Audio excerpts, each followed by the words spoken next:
All right.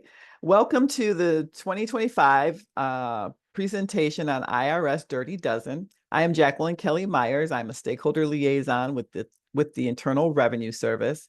I have been with this service for the past 18 years. I've held a variety of positions. I began in customer service, um, helping taxpayers file tax returns and resolve their issues. Their compliance issues in the walk-in office that's located at 255 East Avenue. I then went on and worked in office audit, where taxpayers came in and their returns were audited. I would review them for compliance. And I did that for 13 years. The majority of my career has been spent in auditing. So it gave me a strong and solid foundation on the things to avoid as you're filing tax returns.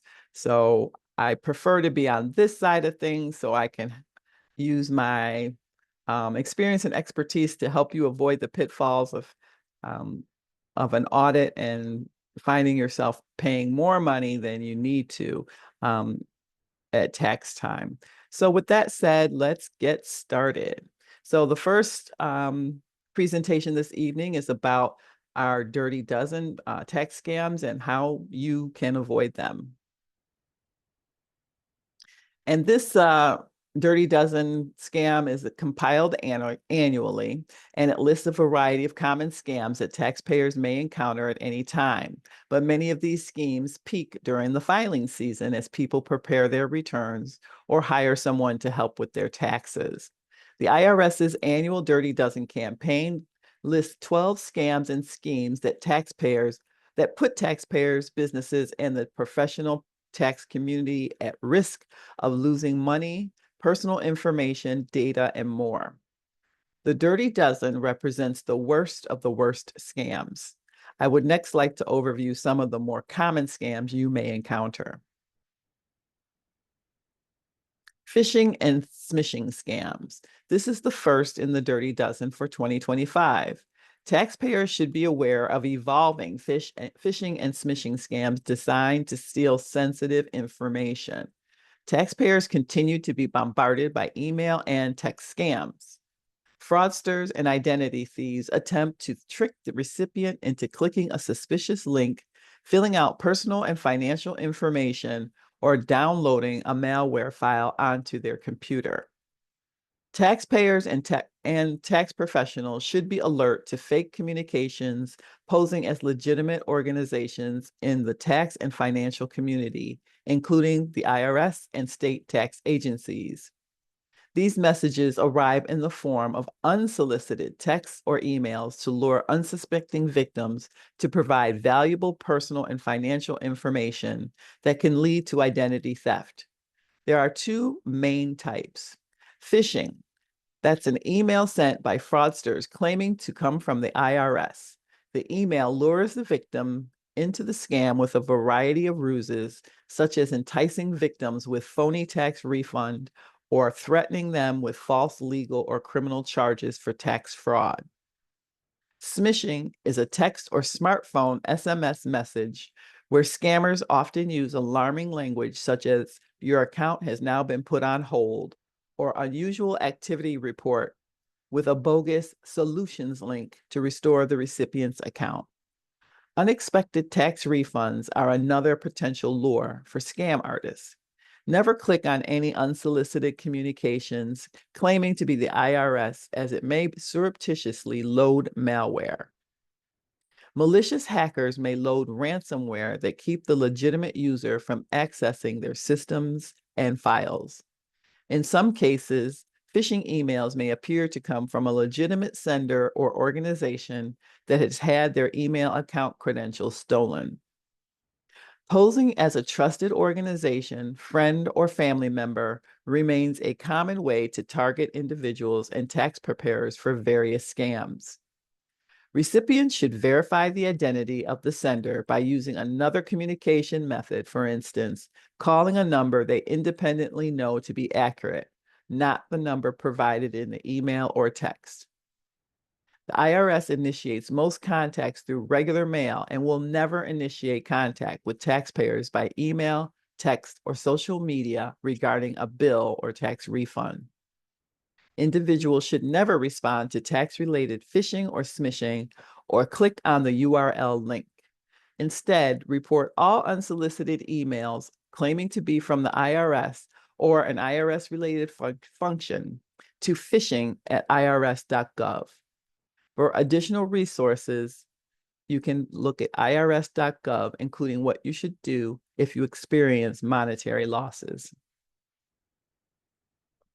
The second in the Dirty Dozen series warns taxpayers about unscrupulous and aggressive promoters of the questionable employee retention credit.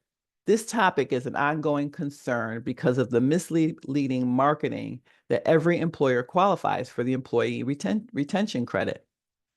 Businesses had the option to pull back on any unprocessed employee retention tax credits of claims to avoid future repayment, interest, and penalties. Claims that were withdrawn were treated as if they were never filed. The IRS has already received more than $250 million in withdrawals as the agency continues intensifying audits and criminal investigation work in this area. Employers who submitted claims are encouraged to review the complex ERC requirements and talk to a trusted tax professional about their eligibility amid misleading marketing around the credit. There are various resources on our website, irs.gov, to help taxpayers learn about ERC and eligibility requirements. Scammers offering help with IRS online account. This is the third in the Dirty Dozen. The IRS online account provides valuable tax information for people, but this information in the wrong hands can provide important information to help an identity thief to submit a fraudulent tax return in the person's name in hopes of getting a big refund. In this scam, targeting individuals, swindlers pose as a helpful third party and offer to help create a taxpayer's online account at irs.gov. But third parties making these offers will try to steal a taxpayer's personal information this way. People should watch out for these scam artists offering to help set up these accounts because these are identity theft attempts. These scammers often ask for the taxpayer's personal information, including address, social security number, or individual taxpayer identification number and photo ID. The criminal then sells this valuable information to other criminals. They can also use this sensitive information to file fraudulent tax returns, obtain loans, and open credit accounts. The only place individuals should go to create an online account is irs.gov. People should not use third-party assistance other than the approved IRS authentication process through irs.gov to create their own IRS online account. The fourth in our Dirty Dozen series advises the fuel tax credit is meant for off-highway business and farming use only. Most taxpayers are not eligible for fuel tax credits. Scamming tax return preparers and promoters are enticing taxpayers with large dollar refunds to fraudulently claim fuel tax credits. Bogus fuel credits are generated by creating false documents or receipts for fuel. Taxpayers generally pay a high price as scheme promoters charge inflated fees, increasing their own financial interests. The IRS has seen an increased number of fake claims for fuel tax credits on Form 4136, credit for fuel for federal tax paid on fuels.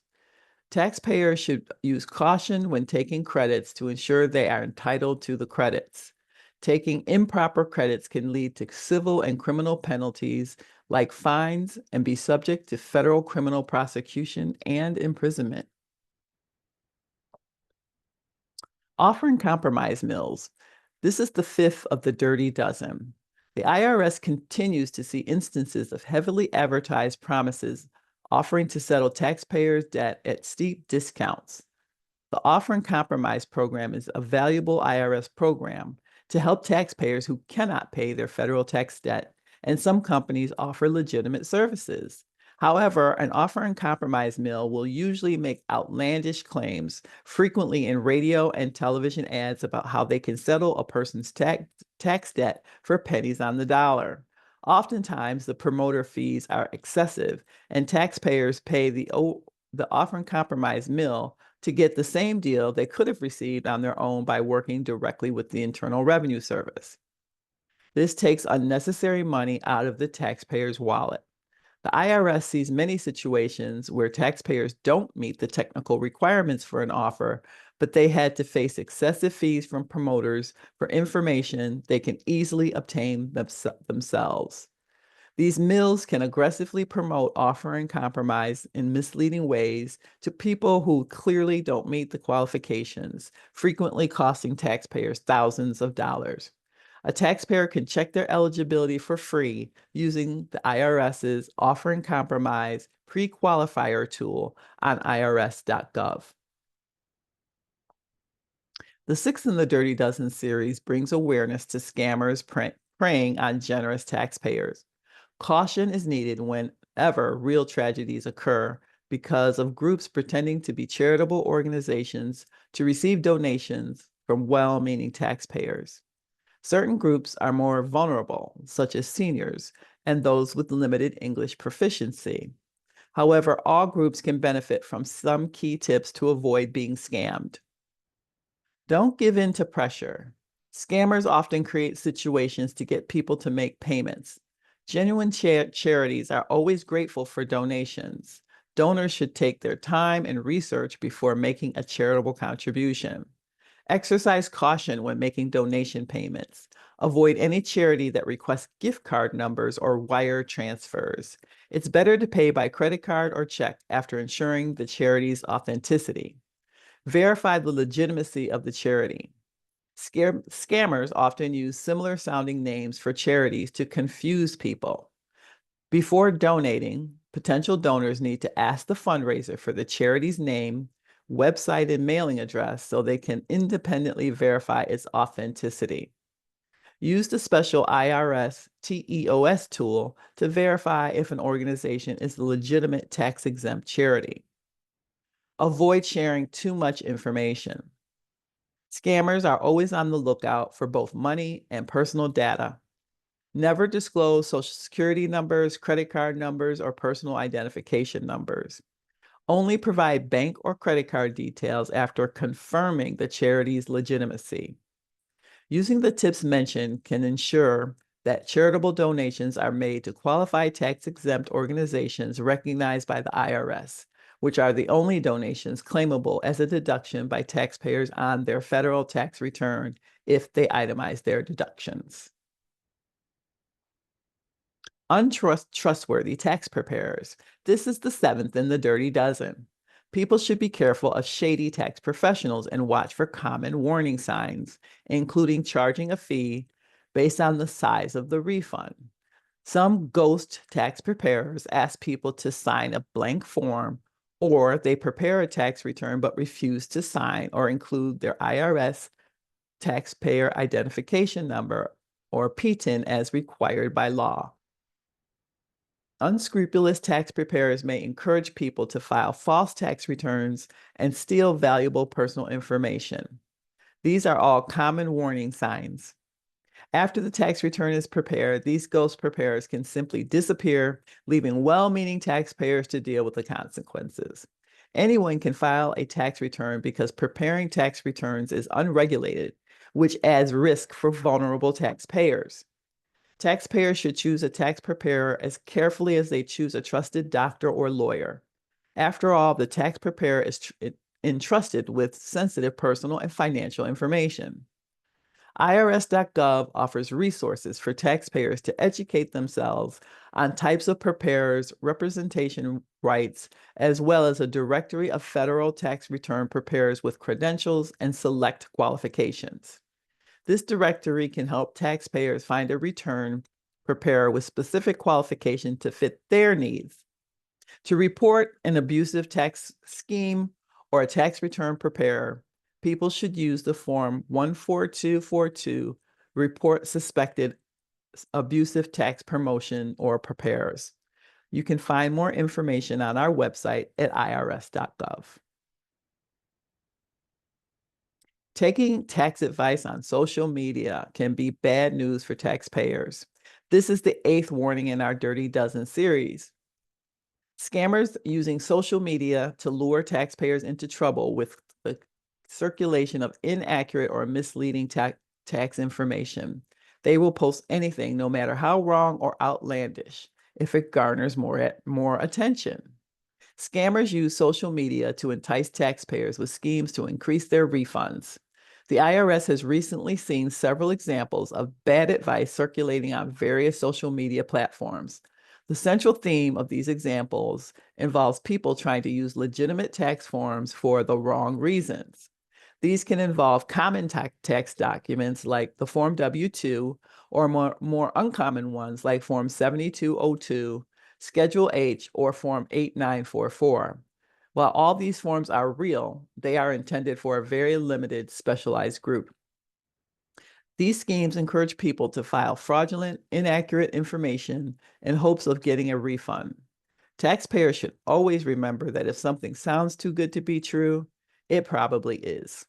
The best place for taxpayers to learn how to properly use tax forms and to accurately follow social media channels related to taxes is to go to our website, irs.gov. IRS.gov has a forms repository with legitimate and detailed instructions for taxpayers on how to fill out the forms properly. Use our website to find the official IRS social media accounts or other government sites to fact-check information. Remember that taxpayers who knowingly file fraudulent tax returns potentially face significant civil and criminal penalties.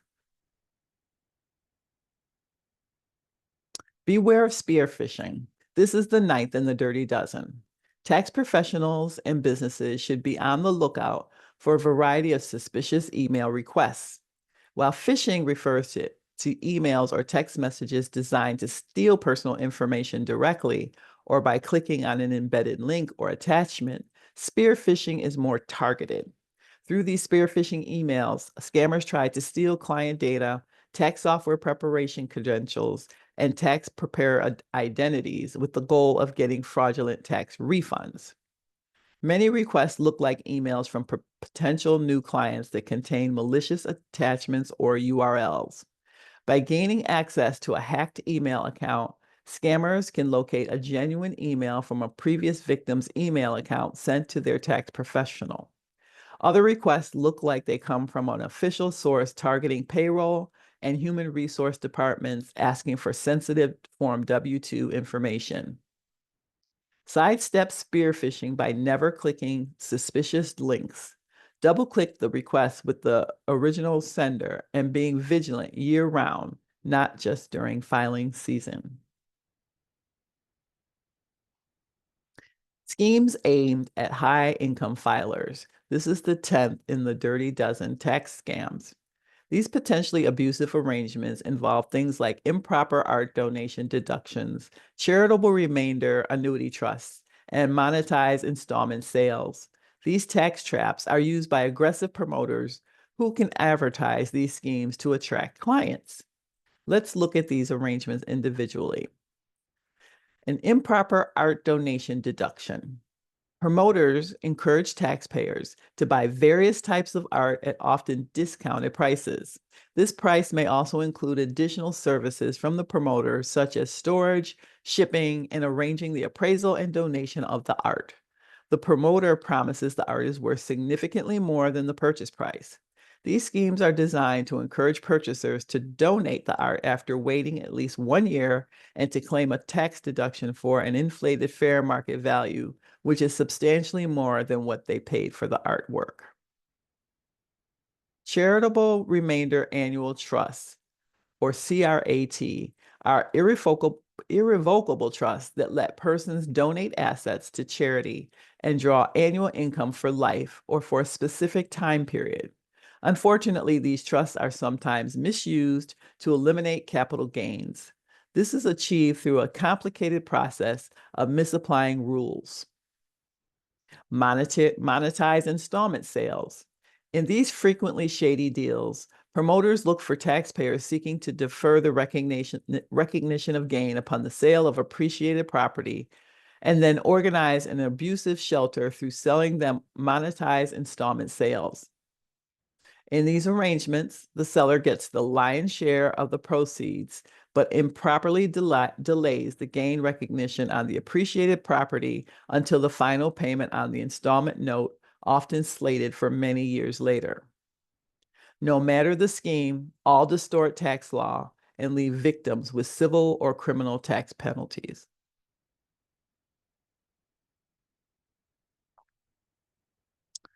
And the last two tax schemes are number 11, the abusive tax avoidance scheme, and number 12, schemes with international elements. I want to close with a warning for taxpayers to beware of promoters peddling bogus tax schemes aimed at reducing taxes or avoiding them altogether. These schemes can take many shapes, ranging from abusive deals involving syndicated conservation easements and micro-captive insurance arrangements. Syndicated conservation easements. A conservation easement is a restriction on the use of real property. In some cases, taxpayers may claim a charitable contribution deduction for the fair market value of a conservation easement transferred to a charity. Abusive arrangements, which generate high fees for promoters, attempt to game the tax system with grossly inflated tax deductions. Micro-captive insurance arrangements. This is a situation where an insurance company whose owners elect to be taxed on the captive investment's income only. Abusive micro-captives involve schemes that lack many of the attributes of legitimate insurance. The premiums paid under these arrangements are often excessive, reflecting a non-arm's length pricing. Schemes can also involve an international component, such as hiding cash and digital assets offshore or using Maltese foreign individual retirement accounts or foreign captive insurance. Unscrupulous promoters often recommend digital assets as being untraceable and undiscoverable by the IRS. However, the IRS can identify and track anonymous transactions of digital assets around the globe. You can find more details about these schemes targeting high wealth taxpayers by searching Dirty Dozen on irs.gov. As a reminder, taxpayers should think twice before including questionable arrangements like this on their tax return, as they are responsible for what's on it once it is signed. Rely on a reputable tax professional they know and they trust. This wraps up this year's Dirty Dozen. Even though tax schemes peak during filing season, fraudsters still look for ways to steal your money and identity throughout the year, so we advise you to be mindful of your tax security throughout the year. As part of the Dirty Dozen awareness effort, the IRS encourages people to report individuals who promote improper and abusive tax schemes, as well as tax return preparers who deliberately prepare improper returns. The IRS created the Office of Fraud Enforcement and the Office of Promoter Investigation to coordinate service-wide enforcement activities against taxpayers committing tax fraud and promoters marketing and selling abusive tax avoidance transactions and schemes to effectuate tax evasion. To report an abusive tax scheme or a tax return preparer, submit Form 14242, report suspected abusive tax promotions or preparers, and any supporting materials online, by mail or by fax, to the IRS Lead Development Center in the Office of Promoter Investigations. You can visit our website at irs.gov/dirtydozen to find more information about the 2024 or 2025 Dirty Dozen tax scams. And on the slide, here is the website, irs.gov scams, the form to report, Form 14242, and how you can submit it online, how you can mail it. And you can go to the Dirty Dozen. You can type Dirty Dozen in the search bar on our website, irs.gov, for additional information. So that is that.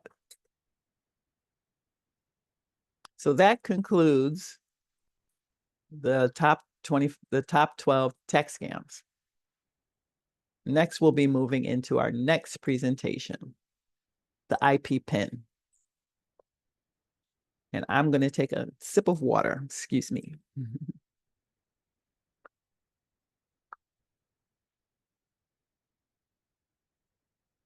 So this is the identification PIN, or IP PIN. And again, I'm Jacqueline Kelly Myers, a stakeholder liaison with the Internal Revenue Service, located here in Rochester, New York at 255 East Avenue. An identity protection PIN is a 6-digit number that prevents someone else from filing a tax return using your Social Security number or ITIN. The IP PIN helps the IRS to verify your identity when you file your electronic or your paper tax return. Even though you may not have a filing requirement, an IP PIN still protects your account from fraudulent filings.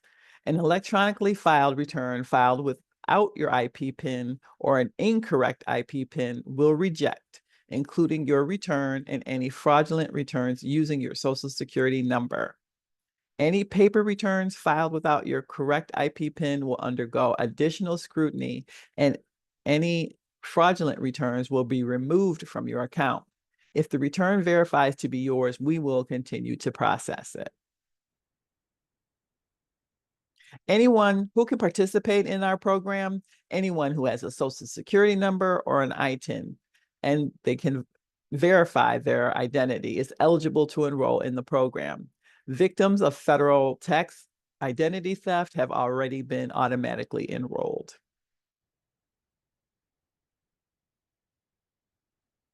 And how can you enroll? The fastest way to do so is online through irs.gov. It's the fastest and most secure way to do it. Protection begins right away after enrollment, and the IP PIN is immediately available for filing.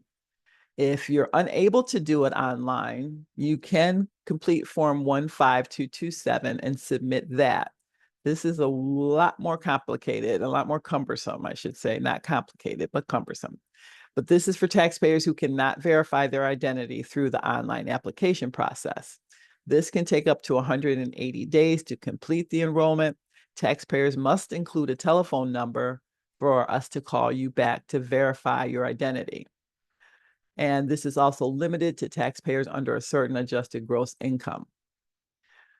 But the cumbersome part here is that there will be a phone call that's generated back to you within 180 days, and we don't know exactly when you'll receive that phone call.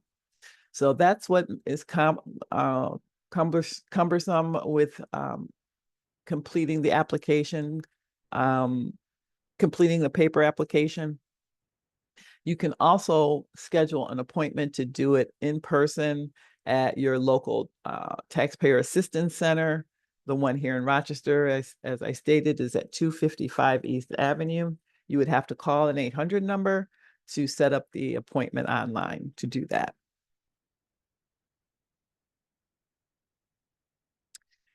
Get an identity protection PIN online application. It's the fastest and most secure way to enroll in the program, as I previously stated. IP PIN is displayed online after it's verified, and it can be retrieved at any time by logging back into the system. You can find this at irs.gov/IP PIN. It's highlighted here in blue. The IP PIN online application is generally available starting in mid-January through mid-November. So it's currently available for anyone who's interested in obtaining an IP PIN. Taxpayers who have an existing IRS online account may be able to use their account, log into their online account, and request an IP PIN through online account. Some taxpayers with an existing IRS online account may have to revalidate their identity through a credentialing service provider, such as ID.me. Taxpayers without an existing IRS online account will have to validate their identity through a credentialing service provider. If you have Social Security, or if you've gone through TSA, the TSA process, you would have an ID.me account.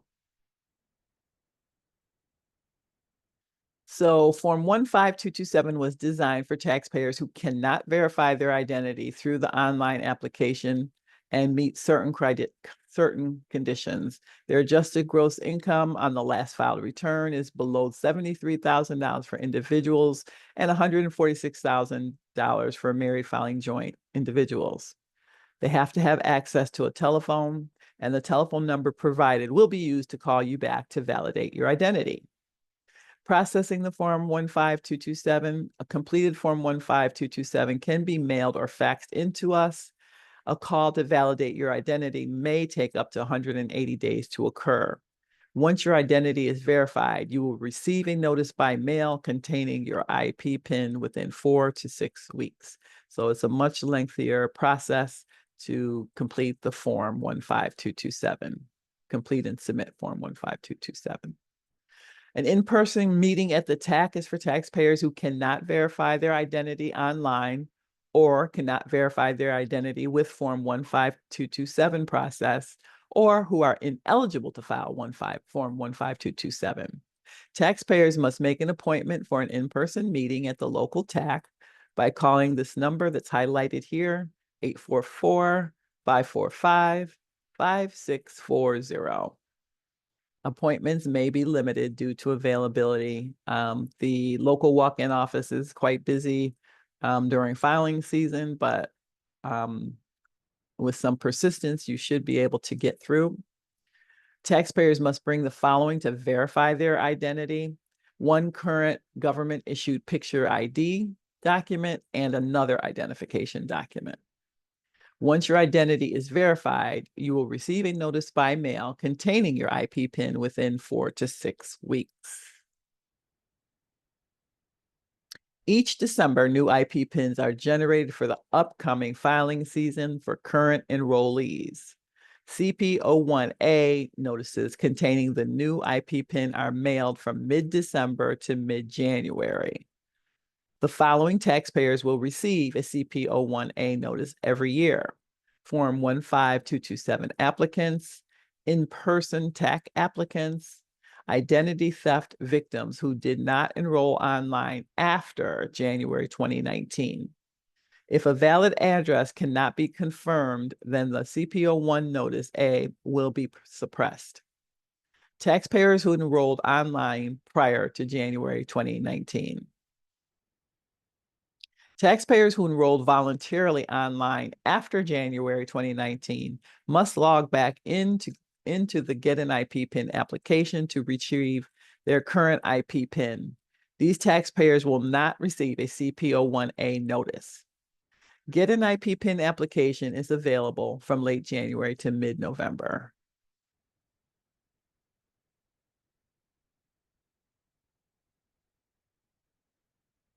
How to use your IP PIN when filing. Your tax software or practitioner will tell you where to enter the IP PIN. If you can't find where to enter it, search within the software for identity protection PIN or IP PIN, or contact the software provider's help desk. Each taxpayer claimed on a tax return who receives an IP PIN must have their IP PINs entered on the tax return. This includes the IP PIN of any dependents included in the tax return.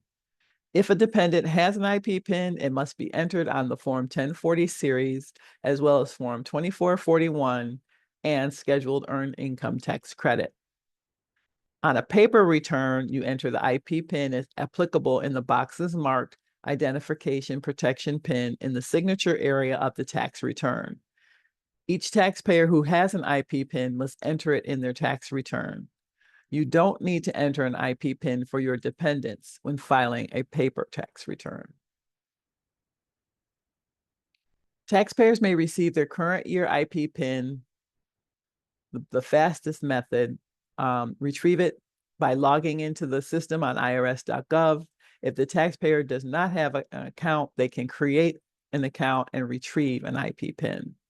You can also call the IRS helpline number at 800-908-4490. That's 800-908-4490. Taxpayers will need to verify their identity and current mailing address. After verification is complete, a 4869C notice containing their IP PIN will be mailed to the taxpayer within 21 days.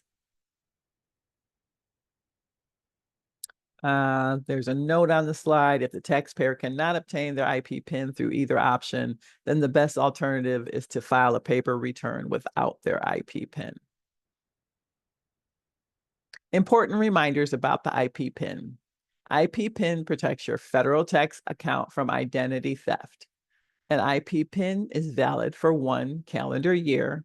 Each year, a new IP PIN is generated for your account. An IP PIN must be used when filing any federal tax return during the year, including prior year returns. That's important to remember. Never share your IP PIN with anyone other than your tax preparer at the time of filing. If unable to enroll online, we do have two alternatives. The paper return, Form 15227, application for an IP PIN, or an in-person meeting at the walk-in office, also known as the Taxpayer Assistance Office or the TAC office. IP PIN participants must keep their address updated by filing Form 8822. You can also change your address in online account if you have an online account. Issues when filing electronically with IP PIN. The IP PIN was not entered, it was entered incorrectly, or a prior year IP PIN was entered. The IP PIN is entered under the wrong taxpayer or dependent, or not using or incorrectly using your IP PIN when electronically filing will also cause your return to reject. So those are the common issues that we see when individuals are filing their return electronically and have an IP PIN. And this concludes the presentation regarding the identity protection PIN.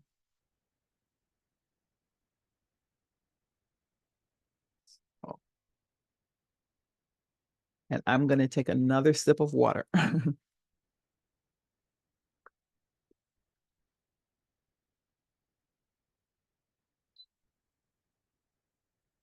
All righty.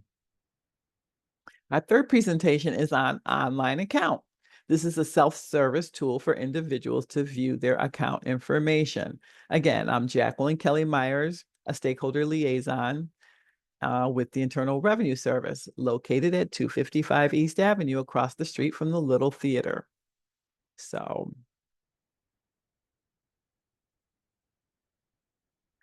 the IRS.gov homepage takes you to online account. This is our banner technological tool that has rolled out recently. This is the IRS homepage, and it takes you directly to online account. You can navigate to online account landing page by clicking on sign into your account. And that's right here where this arrow is pointing. It's kind of difficult to read because it's the font is very small, but right here in the center of the page, it says sign into your online account. The online account landing page describes the features and takes you to sign in. This is the landing page for online account on irs.gov. This page is periodically updated when we launch new features and includes an overview of functionality that is available. From here, clicking on sign into your online account button will allow you to log in with your username and password or register by verifying your identity. And that's the blue action button right here in the center of the slide. Sign into your online account.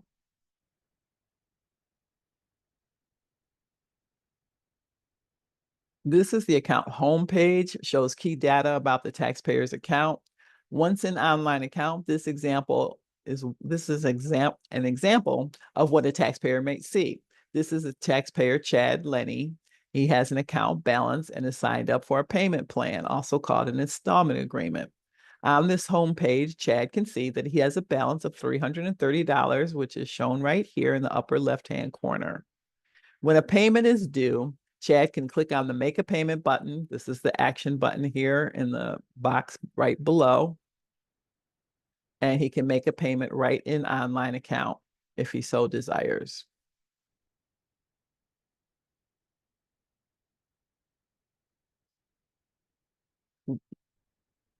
This box also displays relevant and useful links such as view payment options and view payment activity.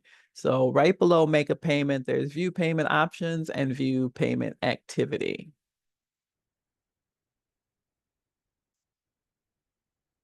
Next, Chad will also be shown account notifications via the notifications box, and this is in the upper right-hand corner.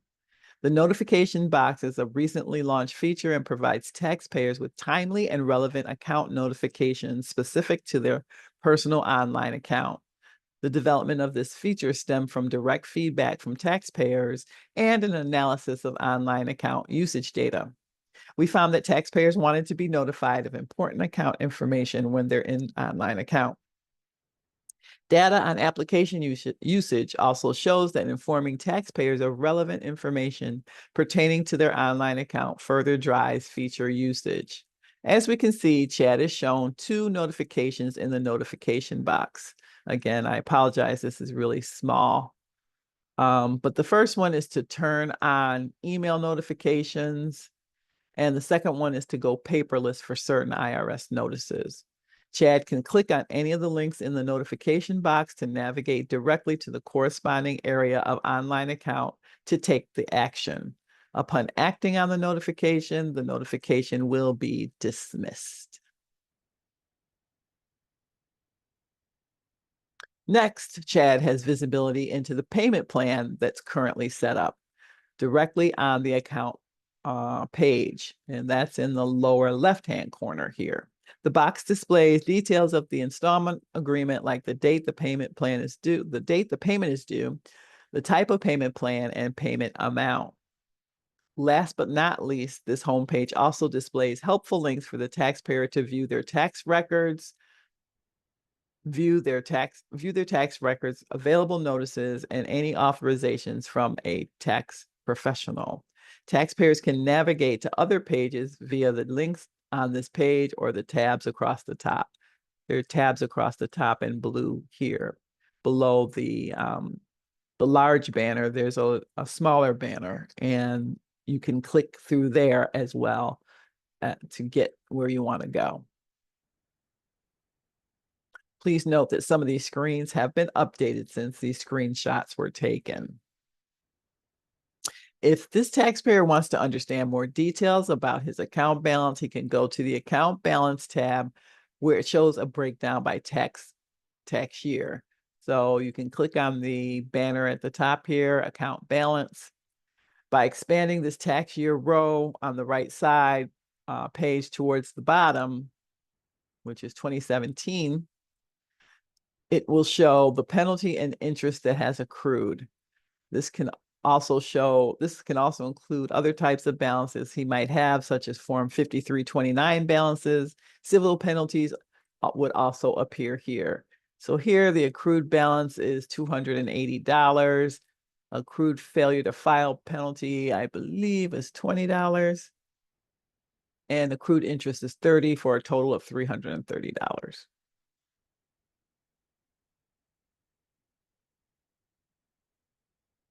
Taxpayers with a balance and no payment plan can see their options. Here we have a taxpayer who has a balance and would like to see what payment options are available to them. In this case, they are in jeopardy of a lien or a levy. The taxpayer can toggle to the third tab at the top, Payment Options. And that's right here.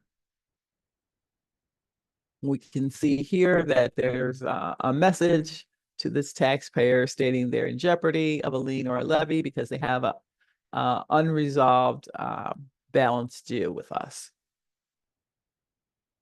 Any taxpayer has a balance can view their available payment options. On the Payment Options tab, we display personalized payment plan options to taxpayers who are eligible and encourage taxpayers to set up a payment plan online. In this case, they have 3 choices. They can make a payment through online account, and that's right here. in the lower left corner. They can apply for a short-term payment plan, which is in the middle, apply for a short-term plan, or apply for a long-term plan. That's the last option. Before they decide, they can see if there's a setup fee and how much the payment amount would be for a specific number of days for a short-term plan. For a long-term plan, they would need to apply first to see the estimated monthly payment. The taxpayer has decided for a short-term plan, which gives them an extension of time to pay their balance.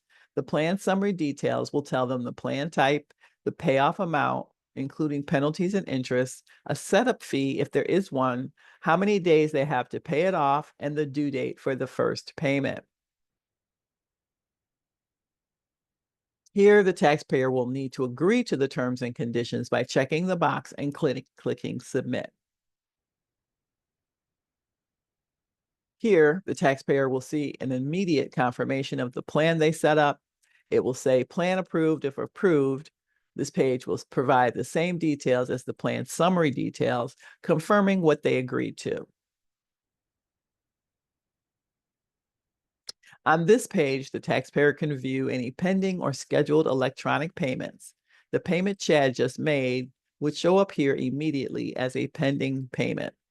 Scheduled payments will appear here approximately 4 days before processing.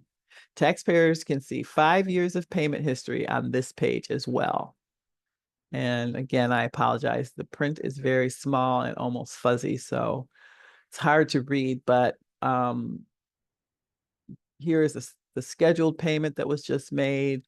Pending payments are in the middle of the page, and process payments are at the very bottom of the page.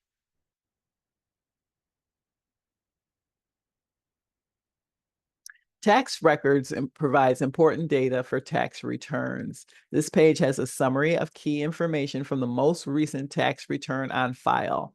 This return summary will update to whichever is the most current return we have. We know taxpayers often need their AGI if they are switching from one tax software to another, and they can look it up very easily here rather than looking at their whole transcript. If they need a full transcript, though, they can access those from here too. This year, we added economic impact payment information to help taxpayers look up the amount they received when preparing their tax return. For the third economic impact payment, what's shown under 2021 is the amount of the most recent payment sent. Next, let's take a look at the Notices and Letters tab. Notices and Letters provides taxpayers with a view of select IRS notices that are also available online. Here, taxpayers are presented with a notice list on the left. And that would be over here.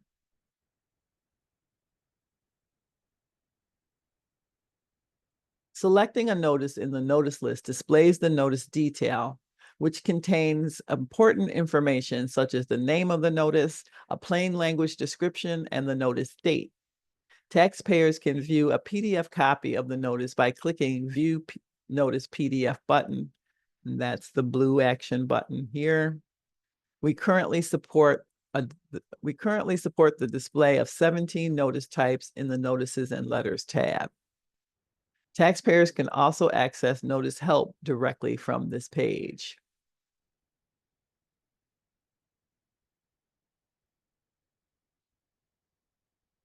And there's also a frequently asked button here. It's in blue and it's a hyperlink.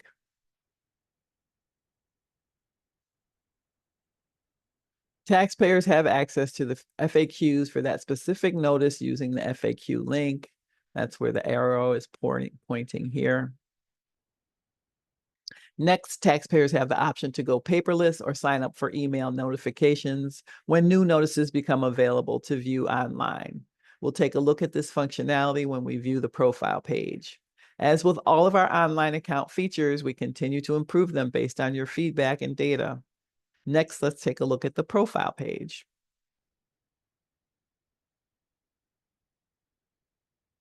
Well, actually, we're going to look at the Tax Pro page.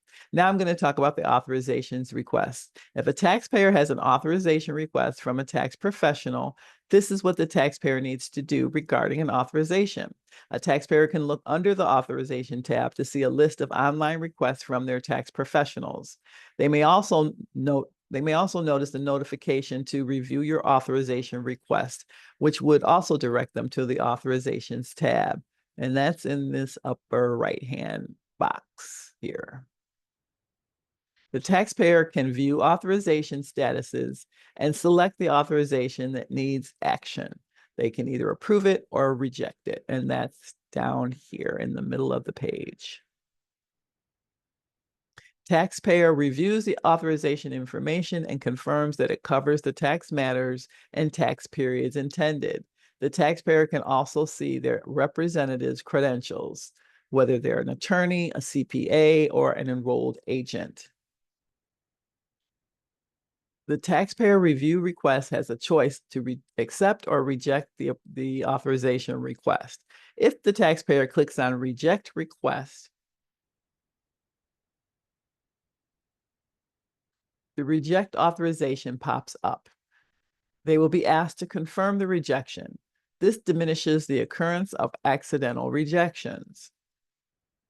Taxpayers will also receive a confirmation when the authorization request has been rejected. And that's what we see on this slide in the green highlighted area at the very top. Similarly, if a request is approved, the taxpayer would review the tax matters and tax periods requested, as well as confirmation that the tax professional will receive IRS notices and communications on their behalf. They will check the box affirming their desire to have the individual represent them and that all the information is true, correct, and complete, and then click Approve Request. The taxpayer has 120 days to take action on the authorization. If the taxpayer does not have an online account at the time, the authorization is created by the at the time the authorization is created by the tax professional, the authorization will wait for 120 days for the taxpayer to register for an online account.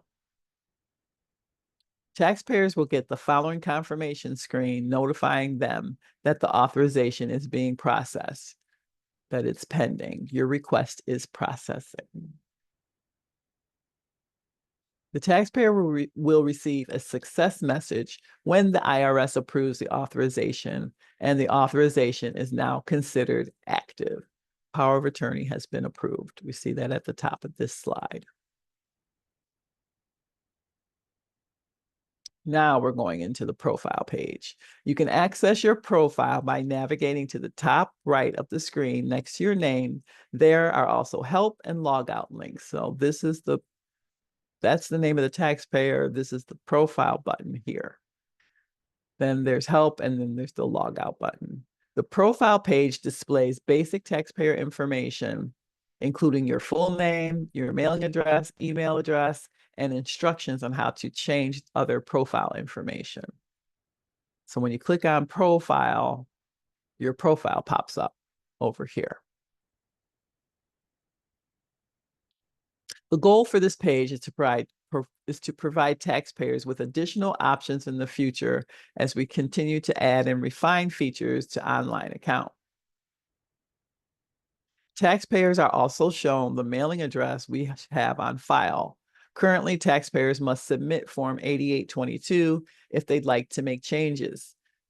Later, taxpayers can update their domestic address directly within the profile page without the need to submit Form 8822. Next, let's take a look at some more features of the profile page. Newly released to profile is the ability for the taxpayer to go paperless for select notices available within the Notices and Letters tab, as well as to sign up for email notifications when new notices become available to view or if there's an authorization request from a tax pro. Let's take a look at how taxpayers can sign up for email notifications. Taxpayers can currently select to receive an email notification when a new notice becomes available to view or when there's a pending request from a tax professional. Taxpayers can update those preferences by selecting Edit, then the appropriate checkbox, and then clicking Save. They'll soon be able to receive additional email notifications as we continue to add notification types. So for email notifications, you have the option of new notices and letters and save, authorizations from tax professionals, and you can also save that as well. Let's now take a look at how the taxpayer can go paperless. Taxpayers can go paperless for notices that are currently available in notices and letters. Going paperless is easy. Taxpayers can go paperless by clicking Edit, then Online. Clicking on Save will save those preferences and display the confirmation message. Going paperless will only apply to digital notices available in the Notices and Letters tab. We are continuing to make improvements to the paperless option. So you can go 100% paperless by selecting Online, or you can do online and paper, where you'll receive notices online and in the mail. And then for email notifications, yes, send me email notifications for new notices and letters and click Save. So the additional features that we now have available are the Tax Pro authorizations, creating a short-term payment plan, managing notification preferences, opting out of paper notices, and making a payment. Also, Online Account was recently launched in Spanish, and Update Address on File is planned to be launched very soon. So some key points is that you can view your balance, your tax records and notices in Online Account. You can make and view payments, view payment details, view account notifications, view address on file. Additionally, you can make a same-day payment, set up a payment plan if eligible, view your economic impact payments, if any, view and approve authorizations, view digital copies of select notices. You can also set up an IP PIN in Online Account, which this presentation does not go through, but it is an option once you set up Online Account. But you still do need ID Me, whether you set up an IP PIN directly through our website, or if you go through, well, if you set up an online account and you use ID Me, you only have to do it one time for the online account. And then you can just set up a IP PIN without having to go through, without having to set up ID.me, go through the ID.me process again. So it's a one and done type of thing. So if you're interested in IP PIN, I would suggest setting up an online account first, and then setting up your IP PIN through Online Account. So you get two birds with one stone. So you can also opt out of paper notices through Online Account and opt into email notifications for digital copies of new notices.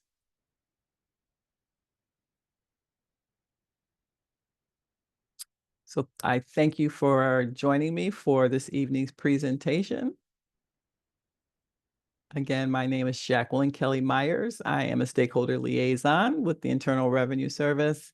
If you have questions, my best way to reach out to me is through my email at Jacqueline, JACQUELINE.M.Myers, MYERS, @irs.gov. You also have my business phone number, 585-262-1164.